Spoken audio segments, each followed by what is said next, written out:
Hey everyone, welcome back to the channel. This is day 6 of our Georgian adventure, and today we are in the Gori region of Georgia. This region is popular as the birthplace of Soviet leader and revolutionary Joseph Stalin. This is the Stalin State Museum located at 32 Stalin Ave. As soon as you enter the museum, to one side of the museum you will see Stalin's personal railway carriage. This green Pullman carriage, which is armor plated and weighs 83 tons, was used by Stalin from 1941 onwards. It was sent to the museum on being recovered from the railway yards at Rostov-on-Don in 1985. The complex of the museum was opened in 1957. In the house where Stalin was born, the Memorial Museum was opened in 1937 during Stalin's lifetime. The building is faced with eclar stone, pillars decorated with ornaments, and the vestibule riveted with red marble are very impressive. With the downfall of Soviet Union and independence movement of Georgia, the museum was closed in 1989. But then it got reopened, and since then it is a popular tourist attraction in Gori. In front of the building lies a Stalin statue sculpted by Silovan Kakabadze. We had an early start to the day and we reached the museum around its opening time of 10 a.m. and we were the first ones to enter the museum. The museum has three sections, all located in the town central square. It was officially dedicated to Stalin in 1957. Visit of the whole museum complex, including exhibition halls, memorial house, and Stalin carriage, accompanied by a guide, will cost you about 15 Georgian lari. We opted for the tickets without a guide, and that costed us 10 Georgian lari. But in hindsight, I would say it might be better to take the tour of the museum with a guide because not many things were written in English and it was difficult to understand a lot of things. The main corpus of the complex is a large palazzo in Stalinist Gothic style, begun in 1951 as a museum of the history of socialism. But it was clearly intended to become a memorial to Stalin, who died in 1953. The exhibits are divided into 6 halls in roughly chronological order, and it contains many items actually or allegedly owned by Stalin. It includes some of his office furniture, his personal effects, and gifts made to him over the years. Here you can see Stalin's martial great coat and a service cap. There were also a collection of other memorial things like the black telephone set made by Siemens, a fountain pen made by a German firm, pipes used by Stalin, and Stalin's last pack of cigarettes. There were 2 pieces of cigarettes left as Stalin had no time to smoke them. So this was a rather intriguing model. This is the house built of Georgian brick. Stalin's parents rented a room and a basement where Stalin's father made shoes for the rich people of the town. So there is a huge opening for the well, but you'll see there is a diversion towards the right, and then there is a ladder which takes you to a secret chamber. This secret chamber is believed to be where the young communists printed magazines, pamphlets, and newspapers, as you can see a printing press here. There are a lot more here to discover, but videography was prohibited, so I won't be able to show them to you. In total, we spent about 2 hours in the museum. So Gori was just a pit stop in our journey. We are not staying in Gori tonight. Instead, we are proceeding to Sinagi, which is the wine capital of Georgia. Before Sinagi, we are taking another stop in Kakheti region and at this beautiful wine house called KTW Wine House, or Kakhetian Traditional Winemaking House. KTW House is one of the largest wine and spirits producing companies in Georgia and the Caucasus region.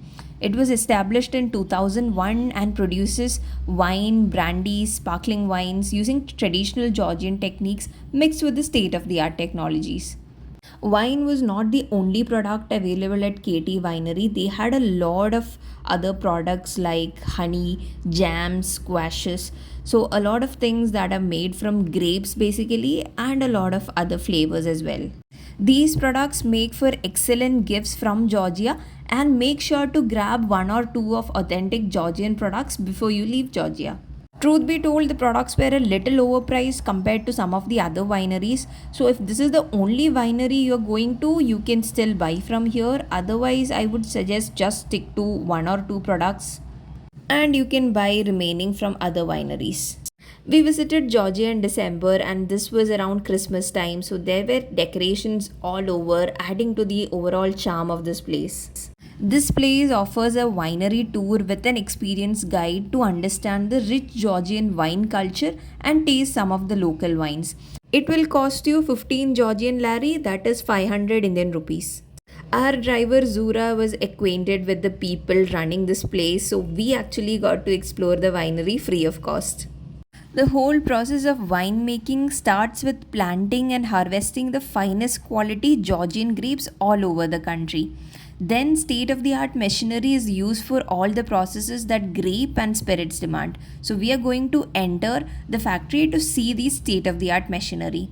So, there are a lot of wine glasses here. All of us should take one glass and proceed to the tour with the guide. So she'll explain the process of winemaking to us, and in between she'll also let us taste some of the wines. The overall experience can take anywhere between 30 minutes to 1 hour, and you'll get to taste wine types like red wine, white wine, rose wine, and sparkling wines. The place is open every day and visiting hours are from 10 a.m. till 5:30 p.m.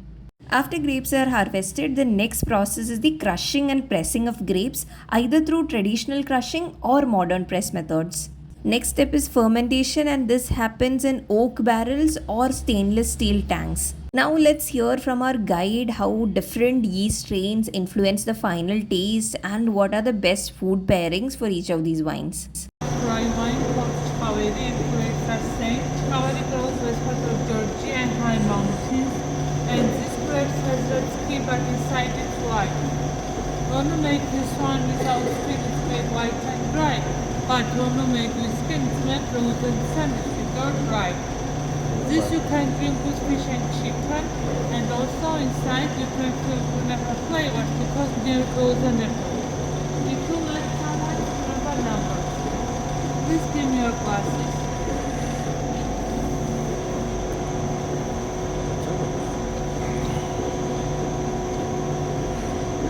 Now I know these wines have complicated names and it might not be easy to remember them exactly.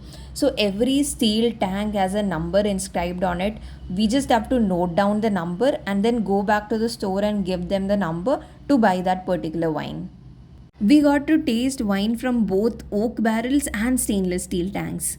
Oak imparts a variety of flavors to wine, and these flavors come from compounds in the wood which are released during fermentation. Stainless steel tanks are rather inert and does not impart any additional flavors to the wine.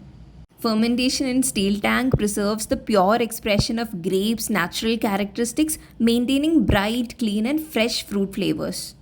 So we tasted a total of 4 wines and we have now all decided what we are going to buy. So before you exit, you have to place the used glasses near a table to the exit gate. So we are back to the store now. Since we have all noted down the numbers inscribed on the steel tanks, we very well know which wines to pick. So in the store also you will see the same numbers inscribed next to the wine. There were also additional sales going on a lot of other wines, so it was rather tempting to buy more. We had to control our urges to buy all of this because this is a wine region. Tomorrow again we are going to another winery and we were sure that place will also have a lot to offer. So we only grabbed a couple of bottles from here and we're planning to buy remaining from the other wineries that we visit. I must add, this place had a vast array of non-wine items and this was the largest display that I ever saw in Georgia. So after our time at Kakheti, we proceeded to Sainagi where we'll be staying for the night. We have booked yet another Airbnb in Sainagi. I'll be posting a separate vlog with details of all 3 Airbnbs that we stayed in Georgia, so you can also make your picks. There are also other options where you can stay in cottages within vineyards, so that is also a very good option. But we chose this Airbnb in the middle of the city because we also have other places to visit in Sainagi. We went out for dinner. There were not many options, so we decided to give Georgian cuisine another try. We have ordered kinkali. Kinkali is a dumpling in Georgian cuisine made of dough and often stuffed with meat, vegetables, or spices. It had a rather slimy texture, and the flavors also did not hit the spot. And that is end of our day 6 in Georgia. Tomorrow we'll be exploring the town of Sainagi. If you've enjoyed this video, do drop a like, and if you have any questions, drop them in the comments. And don't forget to subscribe to Mrs. Explorer for more travel content. Until then, bye.